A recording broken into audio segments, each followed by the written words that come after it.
It's Susan Whitcomb with TheAcademies, and I am delighted to have Kim Avery as my guest.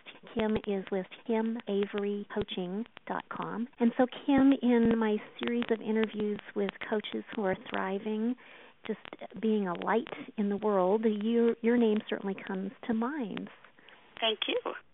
A lot of coaches that are doing well are doing this portfolio process with their careers, and I think you're a great example of that. So share a little about what all you do as a coach. And I think that's one of the reasons I really like coaching is because it allows me to be versatile and to put my hands in many different pots. So I consider myself a multi-passionate entrepreneur because I do like to do a variety of things. And coaching is definitely the golden thread that ties all my various pursuits together because coaching is, such a powerful, powerful tool for so many things. I like variety. So, of course, starting out, I do have my own career coaching practice where I work primarily with midlife career changers. I also have a life coaching practice. I also help people with marketing. I help coaches, I help entrepreneurs, and I help small businesses get their businesses off the ground and get the word out about who they are and what they do and how they serve other people. One reason is because marketing's, again, just a real hobby and a real love of mine. And then, of course, I have the wonderful privilege of teaching at TheAcademies. Thank you, Susan, the Certified Career Management Coach class, and to watch it's just so much fun, professionals, especially career professionals, decide to add coaching as part of their toolkit or kind of as the primary piece of what they do. And so I get to meet a lot of different coaches and different people going through that program as well.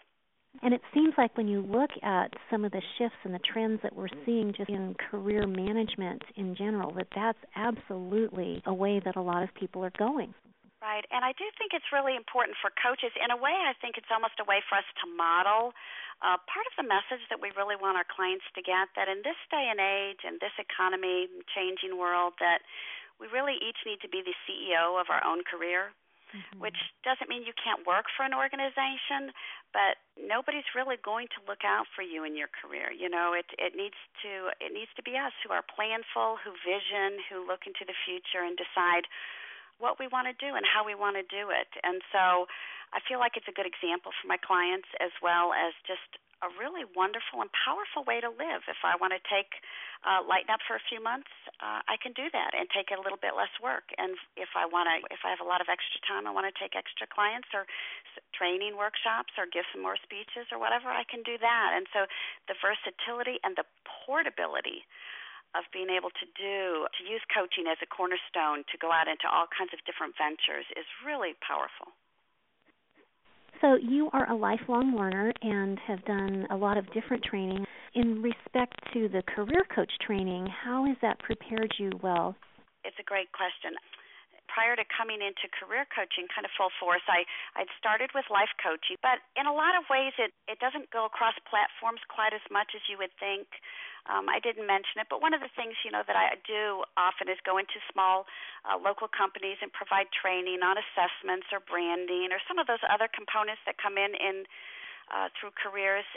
And that career management course has really given me, I think, the credibility as well as the information and the knowledge I need, but the credibility to go out into the business world and speak to people in all kinds of different areas of their life through that business front door. Whereas with life coaching, I don't think I would have gotten an invitation into those kind of venues. And when you think about coaching, I know you're a passionate advocate for coaching. In your words, why do you think it works as well as it does? I don't think 10 minutes is enough for I'm a real coach evangelist. Coaching works well for so many reasons.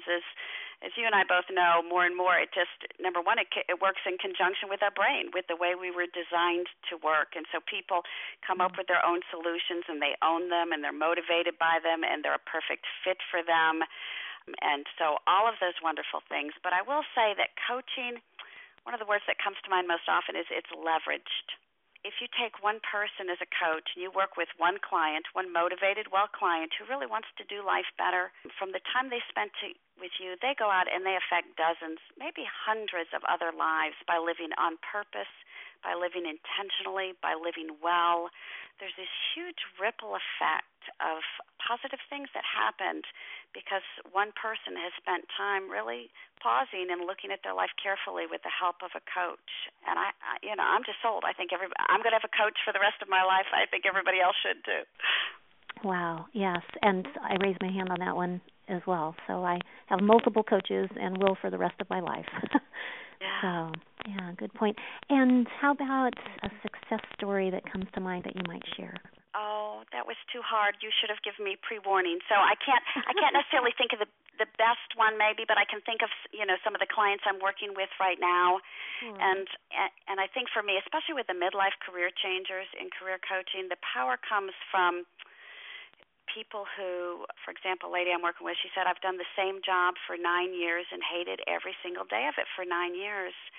And to see her be able to tap into her natural passions, her natural strengths, to see her eyes light up where she's like, I knew that about myself, but I didn't. I couldn't articulate it. Now it's all on one place. It's all on one piece of paper. I know what I want to do. To be able to equip her with the tools. Right now she's in the job search portion, now that she's discovered the things she likes to do, and she realizes there's lots of different ways that she could go and love her job every day of her life. It provides me with a natural high that is hard to replace, and it's exciting to see the difference that it's going to make in her life and her family's life, and it just happens again and again and again. This is a great job. It is. I think so many people think that if I find my passions, if I find the thing that I really am excited about and that I get motivated about, that I'm not going to be able to make a living at it. And that, I think, is a lie that we need to dispel. Yes, it needs to intersect with the market need, of course, and that's where you're going to find that value. It's a really good point, because I think one of the things we get to do as coaches when we help people is to see those main pieces of environment, of their personality, of their function, of their skills, etc., that make a great career for them, and realize that it's not one career. You can put those puzzle pieces together in a myriad of ways and still love your job. And so can they find a way to put the most important components that make something a delight for them in a way that intersects with the market? Absolutely. It's just really knowing themselves well enough, and then knowing the different ways puzzle pieces can be put together to find something that's really going to work on all fronts. Bravo. Yeah. In closing, maybe a word of wisdom or insight or encouragement that you would want to pass along to people that want to be more successful as a coach. I would encourage people to perhaps maybe even do it in the way we just talked about, to realize that as coaches, we have a lot of different skills and talents that we bring to the table, that we've spent a lot of time developing, and also some that are probably pretty naturally there.